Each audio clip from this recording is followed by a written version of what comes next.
aí eu achei por bem fazer uma revisão teórica, digamos assim, né, conceitual, para a gente poder confrontar com a palavra de Deus.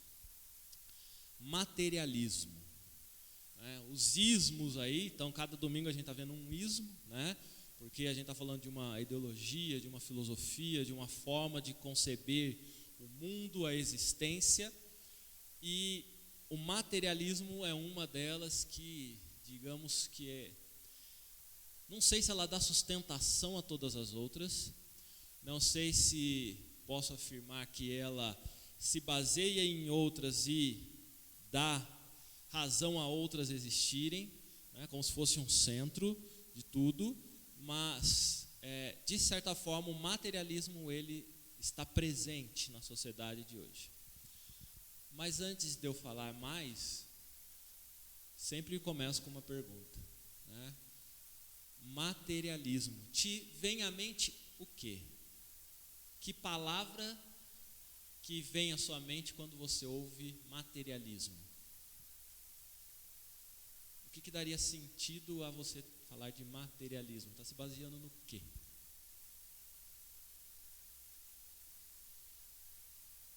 Vou dar uma dica. Quando a gente falou de humanismo, estava se baseando no humano.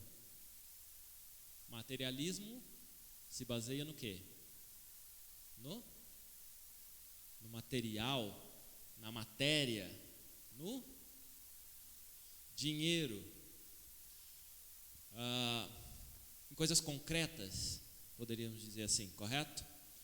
O materialismo ele não tem a ideia de matéria como disciplina escolar, mas matéria como o concreto, né? Aquilo que eu tenho como que existe, certo? Que é palpável, que é sentido, né?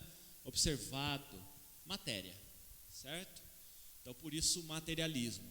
E aí nós temos que diferenciar o materialismo como filosofia de um sentido mais popular que nós temos hoje de materialismo, que é vincular o materialismo com o apego ao dinheiro. Porque se você fala que uma pessoa é materialista, você está querendo dizer que ela, na verdade, é apegada ao dinheiro, aos bens materiais, correto? É mais ou menos isso que a gente quer dizer quando a gente fala que uma pessoa hoje é materialista. Mas isso seria talvez só um pedaço da teoria, um pedaço, uma aplicação da ideia, né, da concepção do que seria o materialismo. Porque eu estou pegando um aspecto só da matéria, que é o dinheiro, certo?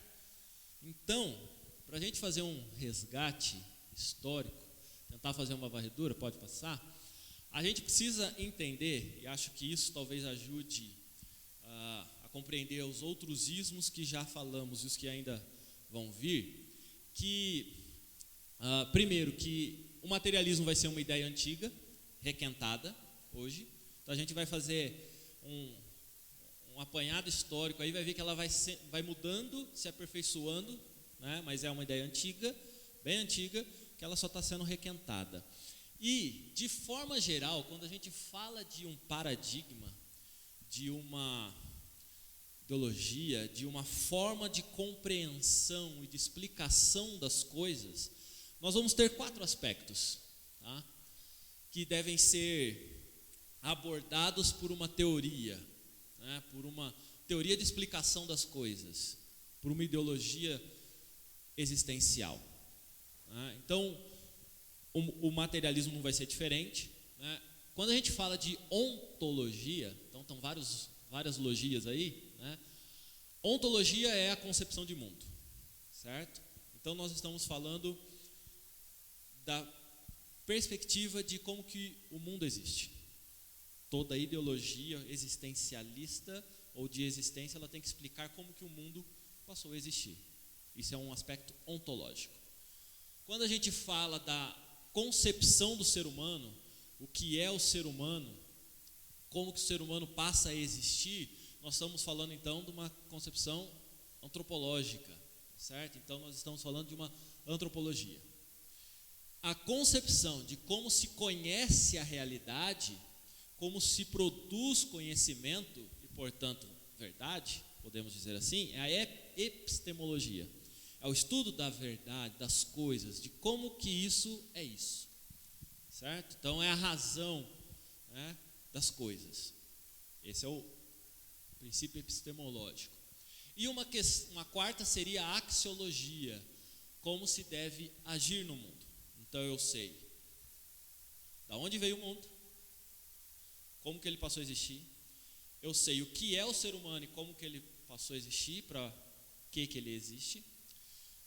Eu explico como que eu posso me apropriar da realidade, das coisas, para falar o que é verdade, o que não é, o que existe, o que não existe, né? Tem até um caráter aí, digamos, científico, né?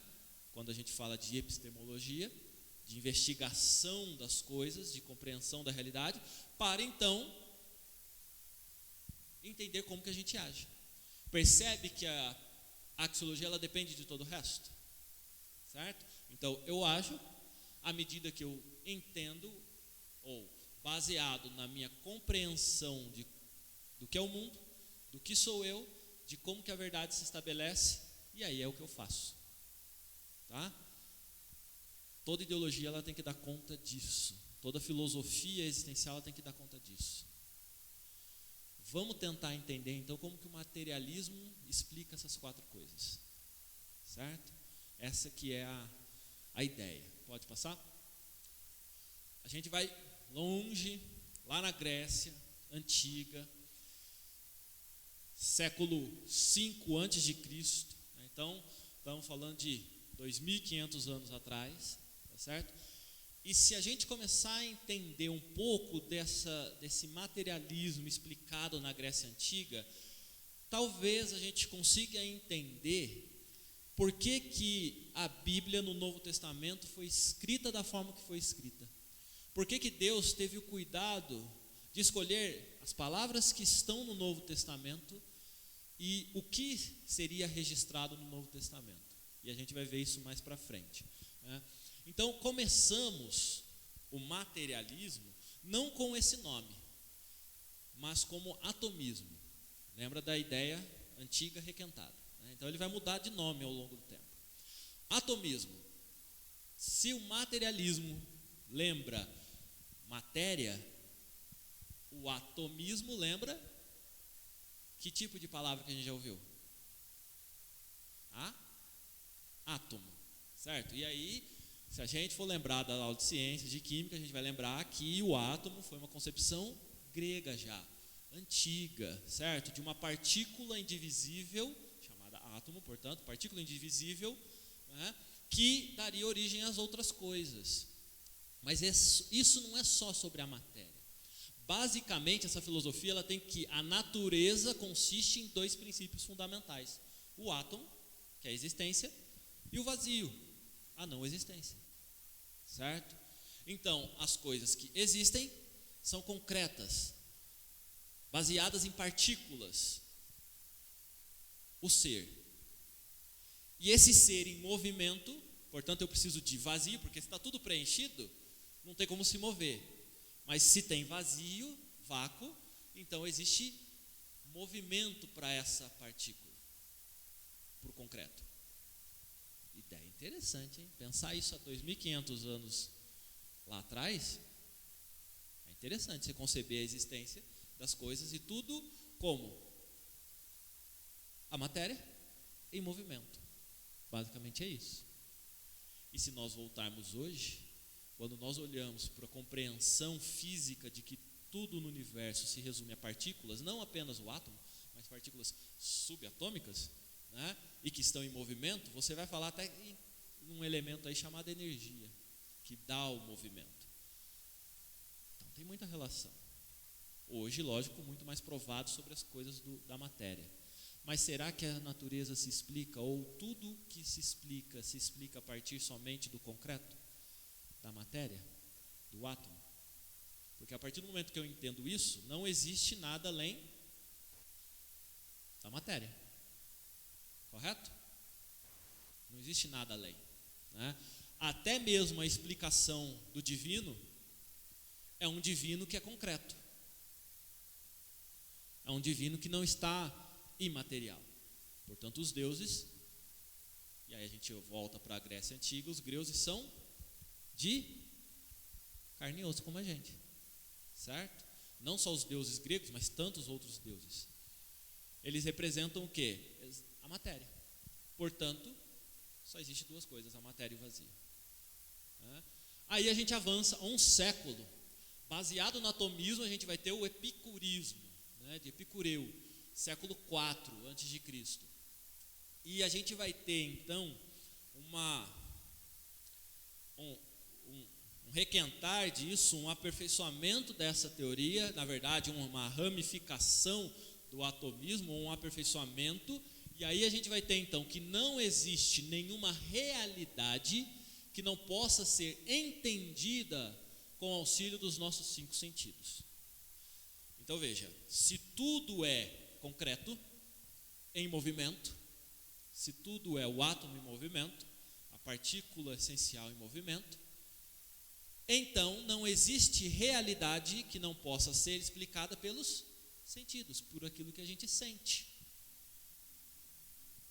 Então, eu só acredito e só existe de fato aquilo que eu sinto.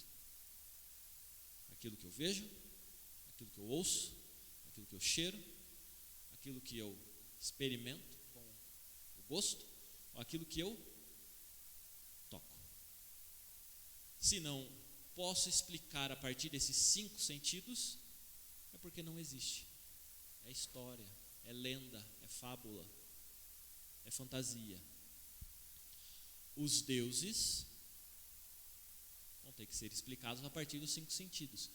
E nos parece um negócio tão distante, mas quando a gente entra em algumas igrejas hoje, o Espírito Santo de Deus só existe quando a gente faz o quê? Quando a gente... Então você tem que sentir um calor, um frio, você tem que ouvir, você tem que cheirar, você tem que ver a manifestação porque senão o Espírito Santo não está nesse lugar. Você viu que interessante? Parece que não tem nada a ver o epicurismo com o que a gente vive hoje, mas tem tudo a ver com um monte de coisa que existe, porque eu só explico a manifestação do espiritual a partir do concreto. Se não há manifestação no concreto, não pode ser sentido, ele não existe, ele não está aqui. A explicação dos deuses, portanto, se dá a partir da sensação. Só se torna real à medida que eu sinto isso, pelos meus 5 sentidos. A morte, o que vem a ser a morte então? A morte é o fim de todas as coisas. Não existe uma eternidade. Por quê? Se só a realidade é aquilo que se sente, a morte representa o fim de você sentir. Portanto, não existe mais nada além. A morte é terminativa. Ela finda com tudo. E se eu tenho essa compreensão, os desejos para o epicurismo não é uma entrega total ao desejo, porque isso a gente já viu que é o hedonismo, você se entregar totalmente aos seus desejos, aos seus prazeres. O epicurismo ele vai no sentido contrário, de controle dos desejos, porque se você se entrega totalmente aos desejos, você acaba deturpando, distraindo os seus sentidos, e você não consegue compreender a realidade, porque os seus sentidos estão alterados. Então você não pode se entregar aos seus desejos, você tem que controlar os seus desejos, as suas emoções. Percebe que eu estou dando agora um caráter racional à forma de agir na vida? Essa é a ideia de Epicureu. Então agora eu vou ter uma vida mais sensata, Minhas emoções, elas não vão ficar oscilando muito. Eu tenho que ter controle sobre as minhas emoções para não alterar a minha percepção, sensação da realidade. Existe o desejo natural, comer. Eu satisfaço esse desejo natural. Mas existe o desejo natural que vai ser satisfeito de uma forma não necessária. Quando você deseja comer, mas você não quer o arroz e feijão. Você quer um canelone. Você quer... você não quer frango assado de domingo. Você já comeu muito frango assado na sua vida. Você quer, né, uma costela recheada. Né? Percebe que agora não é mais o satisfazer o desejo de comer, mas é o comer com algo mais. Então, com algo que vai além do necessário. Né? E existem coisas que vão além do necessário e que são desejos que não são imediatos ou de fato desejos necessários na vida. Né? Aí a gente avança mais um século e vai para o estoicismo, os estoicos, século 3 a.C. Né? Os estoicos vão passar um bom tempo aí até varrer o período de Cristo, né? Eles vão avançar essa teoria estoica. O que os estoicos estão dizendo? Bom, para viver uma vida boa, é preciso entender as regras da ordem natural, uma vez que ensinam que tudo está enraizado na natureza. Veja a natureza, certo? Concreto. Eu olho para a natureza e eu só posso ter uma vida boa quando eu me conecto com essa natureza, quando eu compreendo a natureza e quando eu faço com que as coisas passem a existir a partir dela, ou compreendendo ela. Né? Virtude é o único bem a caminho para a felicidade. Vamos lembrar agora do que a gente acabou de ver na teoria anterior, né, o controle do desejo, lembra? Então a virtude, né, o ser um bom ser humano, então a virtude a ser considerada aí é o caminho para a felicidade. Você tem que procurar valores maiores, uma relação mais saudável e correta com as pessoas. Você deve buscar as virtudes. Coisa linda. Indivíduo deve negar os sentimentos externos. Você deve fugir daquilo que é externo às necessidades elementares. Fugir dos altos e baixos dos sentimentos, dos rompantes, dos prazeres. Lembra do hedonismo? Foge dele. Isso deturpa a sua razão, deturpa o seu sentido. Você não consegue apreender a realidade como ela é de fato. Você não consegue entender o que é verdade. Você está alterado nos seus sentidos. O prazer é indiferente ao homem sábio. Aí eu estou falando de um ser superior. O homem sábio, ele não se entrega aos prazeres. Ele tem uma vida regrada, sensata, movida pela razão, onde ele consegue em cada instante olhar, observar, refletir, ponderar, explicar e seguir a vida. Eu não me entrego às paixões. Certo? Por fim, o universo é governado por uma razão universal natural.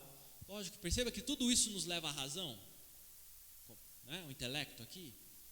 Então, o universo como um todo, ele é regido, organizado por uma razão, mas não uma razão, um ser transcendente, um ser além do concreto. É algo natural. Existe uma ordem na natureza, existe uma razão, uma organização na natureza. E isso nos parece um negócio também meio moderninho, né? Porque a gente vai ter uma teoria de explicação das coisas não a partir do caos, né? Da evolução do caos, mas de um design inteligente, de um arquiteto do universo, de alguma coisa que pode ser até uma força extraterrestre, mas superior, que organiza as coisas, que cria as coisas ou arranjou tudo isso. Isso perpassa séculos e chega até hoje com outros nomes também, né? Mas a essência está onde? Lá no atomismo, na matéria, na natureza, onde tudo se baseia no concreto, naquilo que eu sinto, e portanto eu tenho que controlar o meu ser para perceber de forma correta as coisas. Parece que tudo isso está muito longe, mas não está tanto, e aí a gente avança, né, para a Idade Média. Então a gente dá um salto bem grande, né?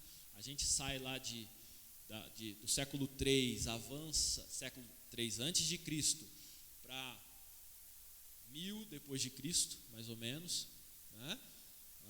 1100, 1200 depois de Cristo, que é o período da Idade Média, até chegar no Renascimento, 1500, né? Por aí, 1400, 1500. E por que a gente vai ter esse salto grande? Porque se a gente for pensar que por volta de 300 e pouco, né, a religião cristã, ela se torna predominante no Império Romano, e aí você vai ter então um movimento de apagar das outras filosofias, você vai ter então uma expansão da ideia do cristianismo, mas não como uma força religiosa, mas como uma força de Estado, né? E aí então você vai ter um período onde se olha muito para o cristianismo avançando no mundo, né? Abandonando, rechaçando aquilo que veio antes, filosofia grega, que só vai passar a voltar ao cenário, ao debate, na Idade Média. E aí eu vou ter algumas crises, pessoas que vão redescobrir textos antigos e vão combater, por exemplo, a transubstanciação de Cristo. Sabe o que é a transubstanciação? É o que acontece em toda missa, onde a hóstia se torna corpo de Cristo. Mas como é que algo imaterial se torna material, onde o cálice passa a ter sangue de Cristo e a hóstia passa a ser corpo de Cristo? Se não existe essa relação, aí você vai ter uma disputa no campo das ideias sobre a transubstanciação, a ponto de ter que defender. Nós não acreditamos nisso, mas a igreja cristã da época, católica, acreditava, e ela tem que fazer o combate disso, né? Então a gente tem esse período da Idade Média aí, talvez o único marco. Mas aí depois o Renascimento, ele já vai tentar se separar da igreja. Então veja que se na Idade Média a gente vai ter um movimento de tentar aproximar o materialismo do cristianismo como explicação para a fé, o Renascimento ele já vai tentar fazer um movimento de rompimento entre a igreja, as ideias expressas pela igreja e o que se diz ser conhecimento de fato, ciência, certo? Começa aí. Então esse movimento grande, esse período grande aí, basicamente a gente vai ter apenas a razão pode oferecer respostas no domínio do microscópio. Ou seja, existe uma realidade que eu não consigo ver com os meus olhos, não é só com óculos, eu tenho que olhar ela com o microscópio. E aí, essa realidade eu explico a partir da razão. Que é energia? São partículas subatômicas, certo? Eu explico a partir do intelecto, da razão, mas eu estou explicando o concreto. E as coisas passam a existir e só existem se são concretas, explicadas pelo concreto. Os 4 elementos, eu resgato lá a ideia de Aristóteles sobre os 4 elementos, que já virou desenho e continua presente em filme, um monte de coisa, que tudo é criado ou tudo passa a existir pelo movimento de integração entre terra, ar, água e fogo. Vocês já ouviram falar disso, né? Tudo passa a existir a partir de terra, ar, água e fogo. São os 4 elementos essenciais que dão vazão ou razão a tudo existir. A fé não tem base para encontrar confirmação nem acesso a Deus. Lógico, a fé é concreta, a fé é material. A fé, ela é sentida? Não, eu sinto aquilo que existe. A fé, ela não é sentida, ela é apenas uma afirmação. Então, ela não dá conta de explicar Deus, porque se eu explico Deus a partir da fé, não existe Deus, porque Deus só pode passar a existir se Ele é sentido, concreto, percebe? Mortalidade da alma. A alma morre. Seja qual for a compreensão que eu tenha de alma, mas o ser humano composto de carne e algo que é além do físico, da carne, que é a alma, o espírito, seja o que for que você denome, isso morre junto com o corpo. Resgato lá a ideia lá de trás, percebe? Avanço 1000 anos, mas eu resgato as mesmas ideias. A realidade fundamental, portanto agora eu estou falando da realidade, a explicação das coisas, né? Como que eu percebo a verdade? A realidade é a do ser que percebe, ao qual se reduzem as coisas sensíveis. Não estou resgatando a mesma coisa do sentir, só que agora eu posso ir no sentir além dos meus 5 sentidos. Eu tenho recursos, objetos, equipamentos que vão fazer eu sentir algo, ver coisas que eu não via, ouvir coisas que eu não ouço, né? Barulho das estrelas no universo, elas fazem barulho? Fazem.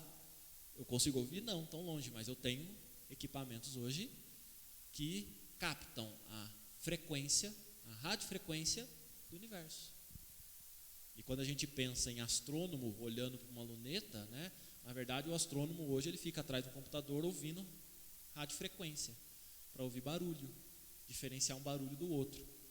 Não só isso, mas uma das formas de você ser astrônomo hoje, investigar o universo. Investigar, eu sei que em Marte tem um negócio, um tipo de elemento químico, por quê? Porque a cor que aquilo lá emite quando bate luz é desse jeito. Eu não preciso ir lá pegar um negócio, trazer e avaliar ele. Eu estou indo além dos sentidos, com equipamentos, dos sentidos naturais, mas eu só a realidade fundamental só existe a partir do concreto, que é percebido, certo? A gente avança e aí a gente chega em algo que é um frenesi. Materialismo histórico, dialético, e talvez esse seja um marco para que perdura até hoje. A gente tem uma visão grande, positivismo, né, que não é só pensar coisa positiva, mas é esse rompimento da igreja com o Estado ou com a ciência, e aí eu passo a explicar as coisas a partir de experimentos, né, a partir do que é concreto. O materialismo histórico dialético, ele vai ser um avanço do materialismo a partir da concepção que Karl Marx teve sobre a explicação das coisas. E Karl Marx, ele era um materialista, a ponto de negar a existência de Deus e só explicar o mundo e as coisas a partir do concreto. Deus existe? Existe a partir da explicação do concreto. Você vai ter pessoas, e aí essa foi uma pergunta que eu fiz para um professor que estava falando sobre marxismo, portanto marxista, né? Falei, como é que você me explica Deus? Uma vez que você se diz católico, historicamente, por um laço histórico, tal, como é que você me explica Deus? Deus é explicado a partir, não da Bíblia, mas do materialismo histórico dialético. Eu ressignifico a Bíblia, ressignifico Deus, então eu não preciso negar Deus. Eu continuo acreditando em Deus, mas um Deus que é explicado muito mais fora da Bíblia do que pela Bíblia. Porque eu explico Deus e a Bíblia por uma forma de compreender a realidade. Certo? Então a gente está com os 4 elementos ali, segundo o materialismo histórico dialético? Bom, materialismo a gente já entendeu o que significa, certo? Materialismo de matéria. Então, eu só tenho como real a matéria. Ok. Histórico. Da onde que vem histórico? Porque as coisas só podem ser percebidas e entendidas quando eu analiso como que ela passou a existir ao longo da história. As coisas não existem do nada. Então eu tenho que olhar a origem disso, ou o que se relaciona com isso. Por isso histórico. Não é só uma questão de material, mas é um materialismo que se explica pela história, pelo tempo. Então eu tenho que investigar o que aconteceu antes para explicar o que tem agora. O dialético vem não só do diálogo, mas de contrapor ideias, num movimento de tese e antítese para você, hipótese, tese e antítese, certo? Onde eu afirmo, contrafirmo para sair alguma coisa. Então eu pego as visões conflitantes para compreender o que de fato é. Materialismo histórico dialético. Tentando ser bem simples, em algo complexo. Como que eu explico o mundo? Ontologia. Explicação do universo, do mundo. O ser é uma totalidade concreta em movimento, mobilizado por contradições. Lembra o vácuo do movimento? O ser é algo concreto, átomo, em movimento. Portanto, o ser, o universo, o ser maior, não o ser humano, mas o ser, só existe se você for concreto em movimento. Certo? Aspecto antropológico. O ser humano é que produz o mundo como ele é. Até aí está certo, em parte, não é? A gente produz o mundo que a gente tem hoje. Mas, como parte do mundo, se autoproduz. Então, como parte do mundo, você também se produz. Está certo também, porque você produz o mundo que você está e você é influenciado por esse mundo, então você se autoproduz. Tudo bonito, se não fosse considerar que existe algo além. Mas não existe algo além, só existe o humano, o concreto. Certo? Então, as coisas, as relações humanas se baseiam pelo humano. Não há ação de um ser transcendente além do humano. Só existe o ser imanente, nós que estamos. Nós estamos. Não existe o ser imanente ou transcendente, algo além da existência aqui. Aí a gente pode pensar, como que eu sei a minha existência? Bom, Descartes já respondeu isso, penso, logo existo. Se o pensamento é algo concreto, eu tomo algo que existe, o pensamento. Todo mundo aqui sabe o que é um pensamento. Todo mundo aqui pensa. Se ele existe, então, se ele existe, ele é concreto. E se eu penso, é porque eu também sou concreto. A minha existência parte da existência do concreto. Entende? Que mundo louco, filosofia? É assim. Mas tudo isso está se baseando no quê? No concreto. Estou resgatando e requentando a mesma história. Tá? Epistemologia, como é que eu explico então, ou como é que eu compreendo a realidade, as coisas? Como é que eu afirmo que é verdade e o que não é? O ser humano dispõe de uma capacidade material, teoria, e imaterial, a prática, de produzir o mundo e a si mesmo. É um ser de praxis. Ou seja, você agindo é que produz a realidade. Então, para compreender a realidade, eu compreendo o ser humano, a partir do ser humano, em movimento, fazendo o que ele faz. Então, eu passo a explicar as coisas a partir disso. A realidade existe a partir da investigação do que acontece no seu processo histórico, pela concretude das coisas, pela existência delas. As coisas só existem se elas são observadas, percebidas, sentidas. Certo? Então não existe certo ou errado. Existe um movimento que hoje se expõe e amanhã, de acordo com as mudanças desse ser humano, que se produz e autoproduz no mundo, muda. É isso. Portanto, em termos axiológicos, né, de ação agora no mundo, o ser humano deve agir sempre, individual ou coletivamente, para humanizar o que é desumanizado pelo capitalismo. Lógico, tinha que aparecer o capital, porque, segundo a teoria de Marx, o capital ele está presente desde que o homem passou a ser homem e se entendeu como ser humano, certo? De formas diferentes na manifestação, e aí você vai ter a teoria do capital, né, que vai ser exatamente isso, ele avaliar toda a história da humanidade, da existência humana a partir do capital, da relação de troca e de dinheiro, então. Aí ele chega no final falando sobre o que hoje a gente chama de capitalismo, né? E ele tenta insinuar o que é socialismo, comunismo, mas morre antes de falar sobre isso. O que nós temos hoje sobre comunismo, sobre socialismo, o volume de texto sobre isso não é tanto de Marx. Karl Marx, ele só deixou algumas coisas e morreu antes de explicar de fato. Gastou muito tempo falando do inimigo que ele tinha, que era o capitalismo, e quase não conseguiu falar do socialismo. De qualquer modo, a crítica que ele faz estabelece todos esses parâmetros, porque antes de falar isso, ele explica como que ele vai explicar isso, as bases filosóficas que estão aqui, certo? E aí, veja que o propósito final é o quê? O propósito final é fazer com que o ser humano, sempre, individual ou coletivamente, humanize o desumanizado.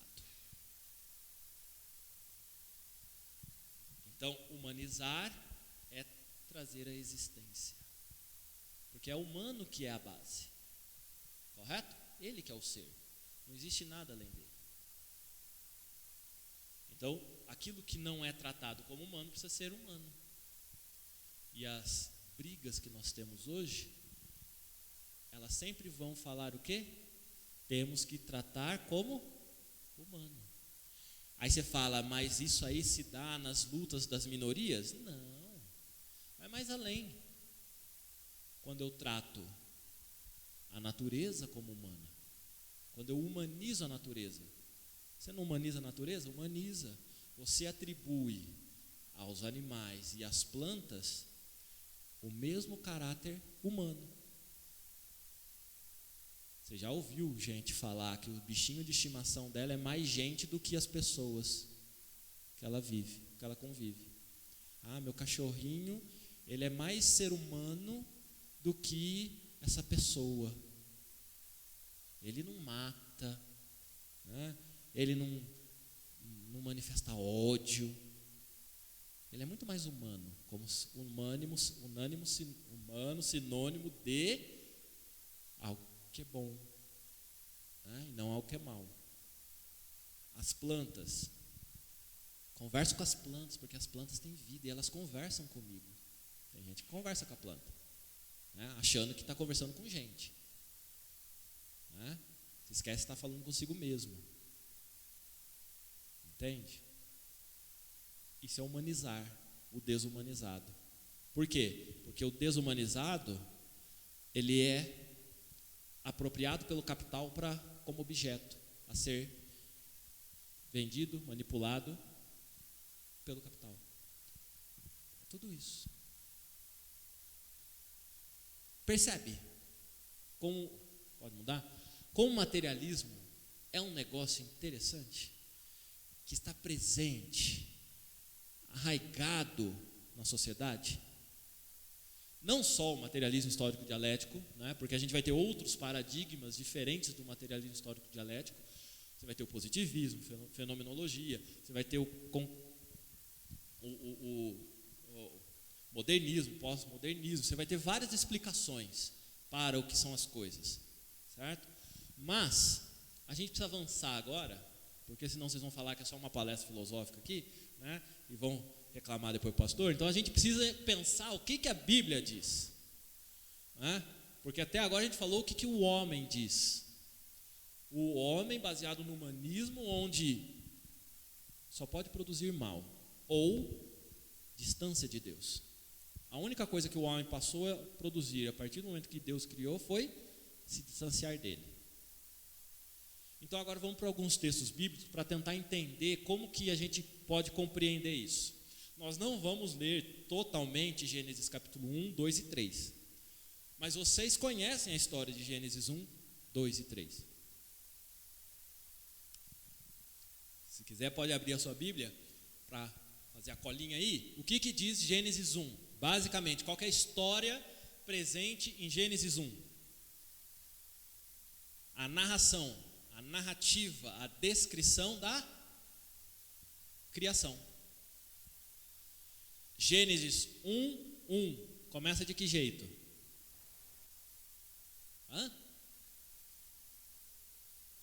No princípio. No princípio. Quando as coisas começaram. Ontologia. Concorda comigo? Estou falando de um aspecto ontológico. Como que o mundo passa a existir?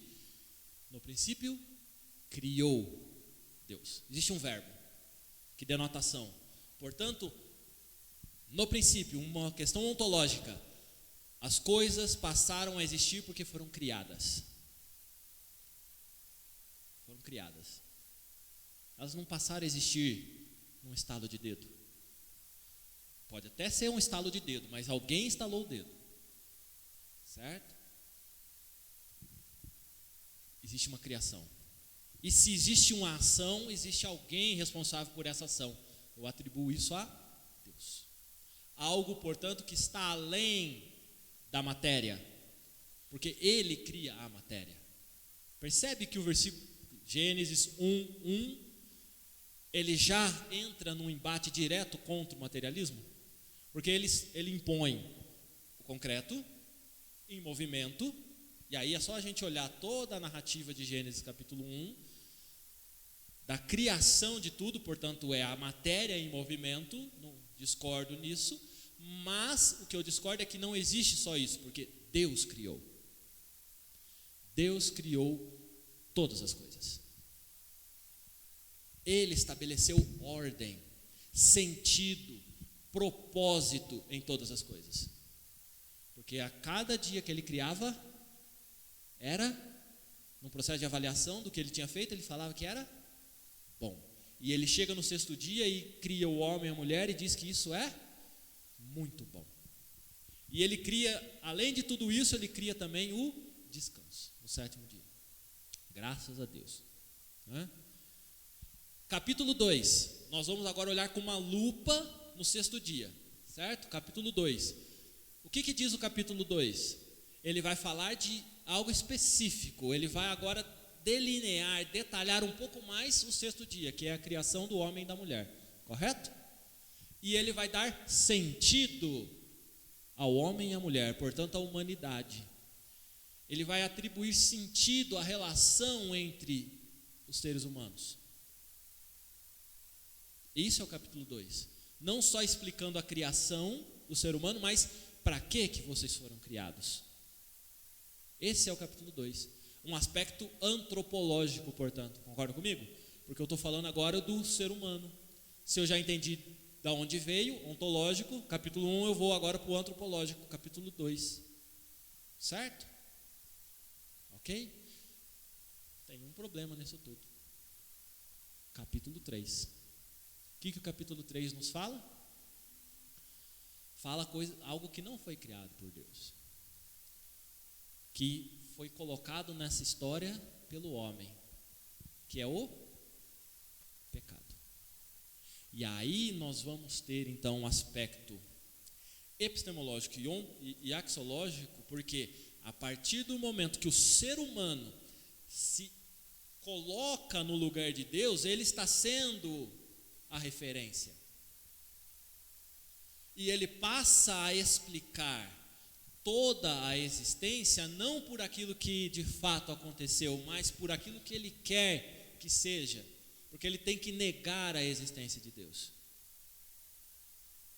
Capítulo 3 é emblemático por quê? Porque a serpente seduz Eva e fala: Deus sabe que quando você comer do fruto, o que vai acontecer com você? você será igual a Ele, conhecedora do bem e do mal. Você vai ser a fonte da existência, da explicação das coisas. Percebe? A sedução, o referencial agora passando no ser humano. Essa é a sedução, o ser igual a Deus. E nós temos, portanto, uma deturpação, uma mudança da praxis, usando um termo material histórico dialético. Nós temos uma mudança da forma como nós entendemos o mundo e vivemos no mundo, da forma como nós transformamos o desumano em humano, da forma como nós explicamos a realidade, sentimos o concreto. A nossa relação com esse mundo construído muda a partir do pecado. É isso que a Bíblia nos traz. Diferente das outras filosofias que nós já estudamos. Essa é a base. Deus criou. Deus estabeleceu as coisas. Mas o homem mudou tudo isso. Gênesis capítulo 1, 2 e 3. Para não ir profundamente em cada uma desses capítulos. Aí a gente vai para João. Vamos abrir em João, capítulo 1.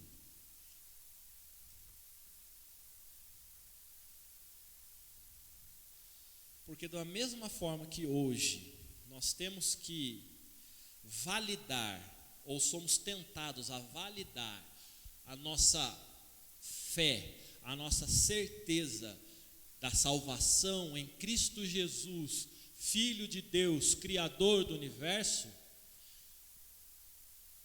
o período em que o Evangelho de João foi construído, foi estabelecido, o tempo que Jesus viveu, os apóstolos, os primeiros cristãos estavam sob influência do materialismo, com outros nomes, certo? E aí nós temos então, no princípio, de novo, semelhante a Gênesis, era o Verbo, e o Verbo estava com Deus, e o Verbo era Deus. A ação, portanto, é Cristo Jesus. Ele estava no princípio com Deus. Ele não passou a existir corporalmente só na história. Ele não é um ser histórico que a ciência não nega hoje. É um ser histórico? Jesus existiu? Existiu. Assim como Buda existiu, assim como Maomé existiu, assim como um monte de gente existiu, né? Jesus Cristo existiu. Eu não nego a existência de Cristo. O que eu nego é a sua divindade, a sua transcendência, uma vez que não existe ser transcendente. Jesus é explicado a partir da própria história dele vivendo na sociedade em que ele estava, no momento que ele estava. João combate isso e fala: ele estava no princípio com Deus, ele era o Verbo, é o Verbo, todas as coisas foram criadas por intermédio dele, sem ele nada do que foi feito se fez. Portanto, Cristo é a essência. Se você quer explicar o mundo por outras coisas, entenda, você só pode explicar o mundo por meio de Cristo. A vida estava nele, e a vida era a luz dos homens. A luz resplandece nas trevas, e as trevas não prevalecerão contra ela. Houve um homem enviado por Deus, cujo nome era João, e este veio como testemunha para que testificasse a respeito da luz, a fim de todos virem a crer por intermédio dele. Ele não era luz, mas veio para que testificasse da luz, a saber, a verdadeira luz, que vinda ao mundo ilumina todo homem. A consciência, a razão, a explicação do mundo não se dá pelos sentidos, mas se dá por Cristo Jesus, porque Ele é o Verbo encarnado. O Verbo estava no mundo, o Verbo foi feito por intermédio dele, mas o mundo não o conheceu. Veio para o que era o seu, e os seus não o receberam, mas a todos quantos o receberam, deu-lhes o poder de serem feitos filhos de Deus, a saber, aos que creem no seu nome, os quais não nasceram do sangue, nem da vontade da carne, nem da vontade do homem, mas de Deus. E o Verbo se fez carne e habitou entre nós, cheio de graça e de verdade, e vimos a sua glória, glória como do unigênito do Pai. Cristo é a referência. Só isso já é a mensagem suficiente para combater todo o resto. Ou para se contrapor. Eu não vou provar isso. Eu não vou colocar isso nos mesmos termos do embate teórico, porque eu não consigo provar. É matéria de fé. Mas o que João está colocando aqui não é que você tem que provar que o outro está errado tão somente. Você tem que reafirmar quais são suas bases. A intenção, ao explicar tudo que eu falei aqui sobre o materialismo, não é que a gente se especialize nisso, mas é olhar para a palavra de Deus e olhar para o mundo e falar: isto daqui não condiz com a palavra de Deus. Esse tipo de explicação não está baseado na palavra de Deus, vai contra e às vezes penetra no meio da igreja que a gente nem percebe. Colossenses capítulo 1, vamos para Colossenses capítulo 1, de 13 a 23.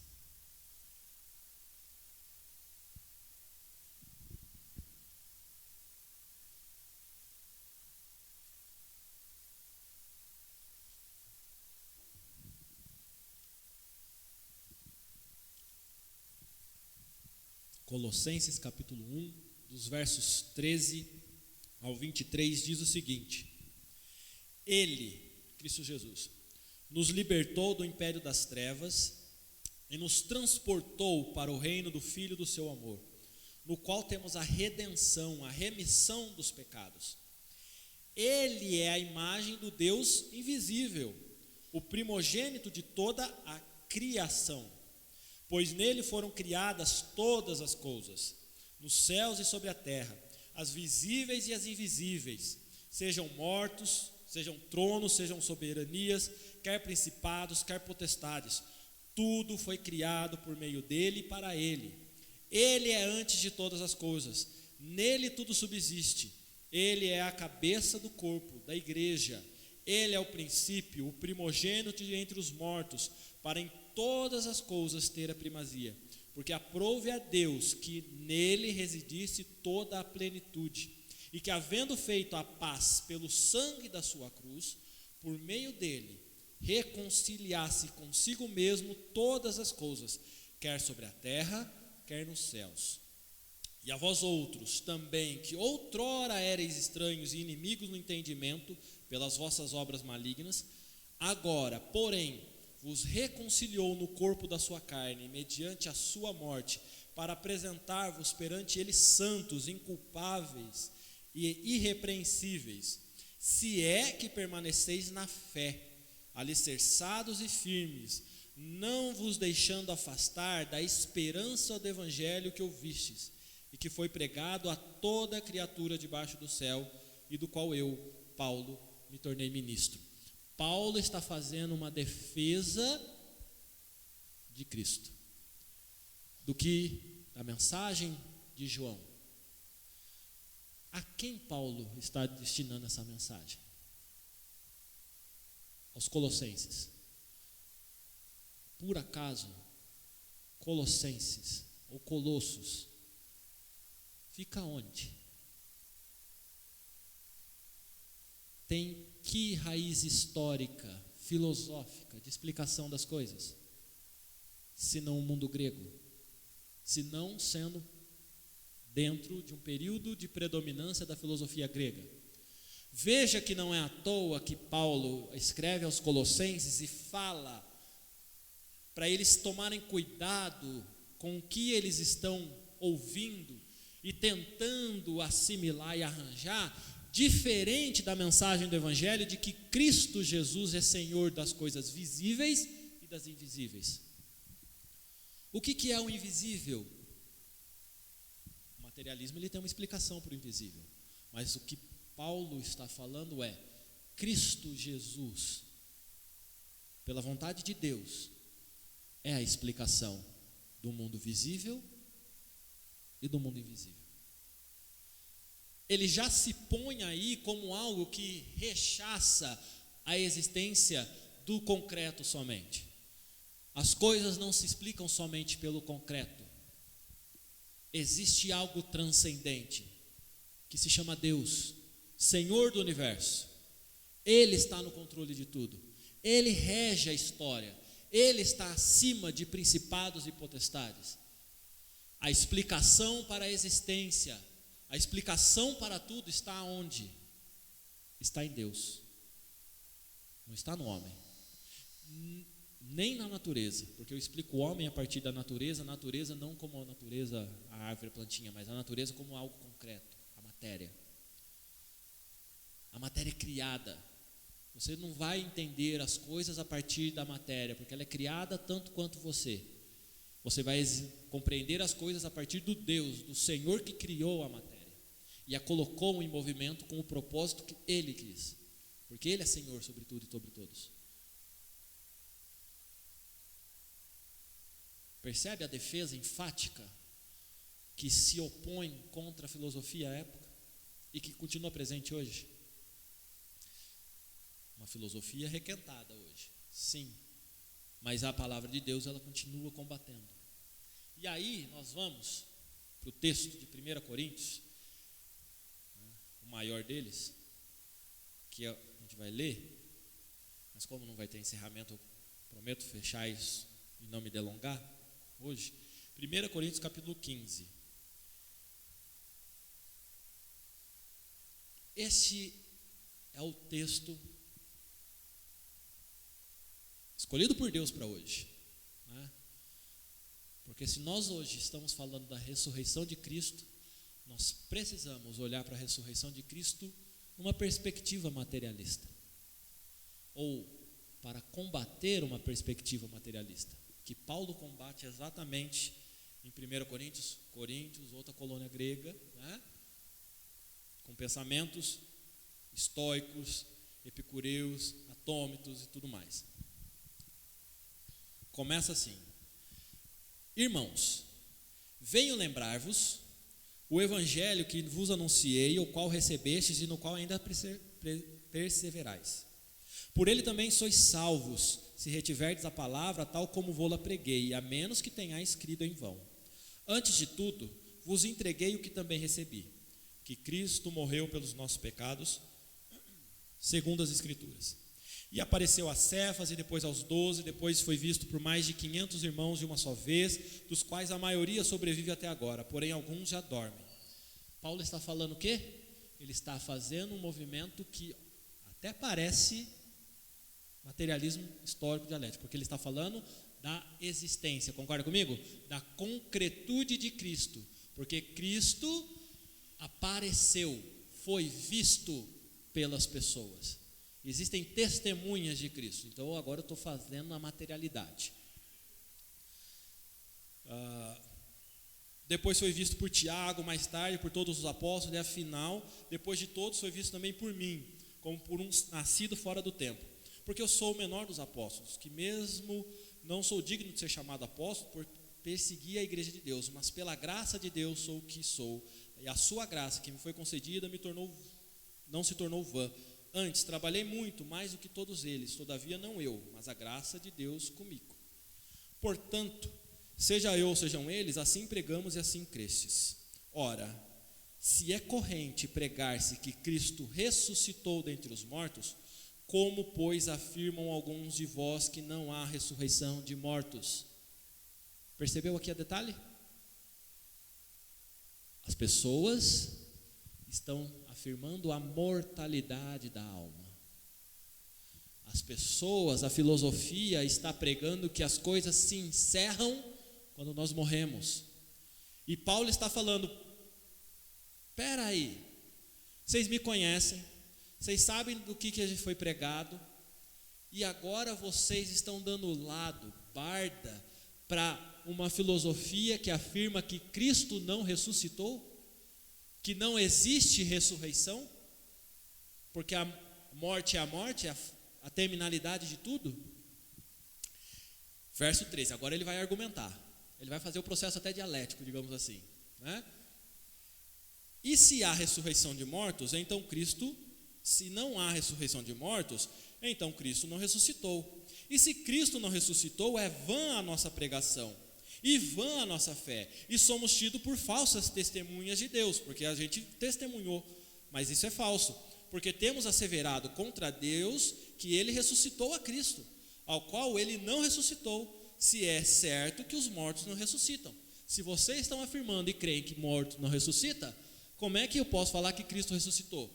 Então, se Cristo não ressuscitou, então eu e todo mundo que fala que Cristo ressuscitou é mentiroso. Não só nós, mas Deus, porque Deus ressuscitou. Então você está falando que Deus é mentiroso porque ele não ressuscitou Cristo. Afinal de contas, você simplesmente crê que não há ressurreição. Continua. Porque se os mortos não ressuscitam, também Cristo não ressuscitou. Verso 17. E se Cristo não ressuscitou, é vã a vossa fé, e ainda permaneceis nos vossos pecados. E ainda mais, os que dormiram em Cristo pereceram. Se a nossa esperança em Cristo se limita apenas a esta vida, somos os mais infelizes de todos os homens. Porque o que a gente está fazendo aqui se Cristo não ressuscitou? Estamos fazendo papel de bobo. Não tem sentido, porque se Cristo não ressuscitou, nós não ressuscitamos e, portanto, não há vida eterna junto. Não há Deus, não há obra de salvação, não há nada. Somos os mais desgraçados, infelizes de todos os homens, porque a gente está fazendo um monte de coisa, está controlando os nossos desejos contra o pecado, a gente está tentando se santificar para quê? Para nada, porque tudo isso termina quando a gente fechar o olho e morrer, acabou. É isso que Paulo está combatendo. Verso 20: mas de fato Cristo ressuscitou dentre os mortos, sendo ele as primícias do que dorme. Visto que a morte veio por um homem, também por um homem veio a ressurreição dos mortos. Porque assim como em Adão todos morrem, assim também todos serão vivificados em Cristo. Cada um, porém, por sua própria ordem. Cristo as primícias, depois os que são de Cristo na sua vinda. E então virá o fim, quando ele entregar o reino de Deus e Pai, quando houver destruído todo o principado, bem como toda a potestade e poder. Porque convém que ele reine até que haja posto todos os inimigos debaixo dos pés. O último inimigo a ser destruído é a morte, porque todas as coisas sujeitou debaixo dos pés. E quando diz que todas as coisas lhe são sujeitas, certamente exclui aquele que tudo lhe subordinou. Quando, porém, todas as coisas lhe estiverem sujeitas, então o próprio Filho também se sujeitará àquele que todas as coisas lhe sujeitou, para que Deus seja tudo em todos. Depois de reorganizado tudo na história, Cristo volta. É isso que Paulo está falando. E ele bota termo, fim a tudo isso. E a gente volta ao que Cristo, ou melhor, Deus fez em Gênesis 1. A ordem estabelecida por Deus. O sentido correto das coisas. Não mais contaminado pelo pecado. Verso 29. Doutra maneira, que farão os que se batizam por causa dos mortos? Se absolutamente os mortos não ressuscitam, por que se batizam por causa deles? Por que eu vou me batizar em nome de Cristo Jesus se Cristo Jesus está morto? Não ressuscita? E por que também nós, verso 30, nos expomos a perigos a toda hora? Dia após dia, morro. Eu protesto, irmãos, pela glória que tenho em vós outros, em Cristo Jesus ao Senhor. Se como homem lutei em Éfeso com feras, que me aproveita isso? Se os mortos não ressuscitam, comamos e bebamos, que amanhã morreremos. Não vos enganeis, as más conversações corrompem os bons costumes. Tornai-vos à sobriedade, como é justo, e não pequeis, porque alguns ainda não têm conhecimento de Deus. Isto digo para a vergonha nossa. Tem gente se entregando às filosofias que tiram a razão de Cristo.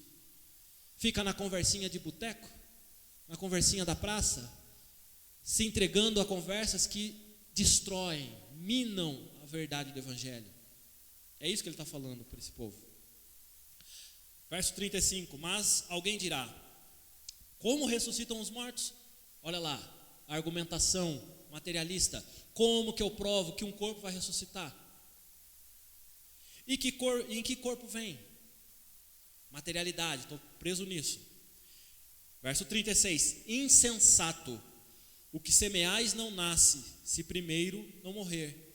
E quando semeais, não semeais o corpo que há de ser, mas o simples grão, como de trigo ou de qualquer outra semente. Paulo está falando, quando você semeia um pé de manga? Ou você semeia o caroço da manga? Você semeia o caroço, a semente, que não tem nada a ver com o que ela vai ser.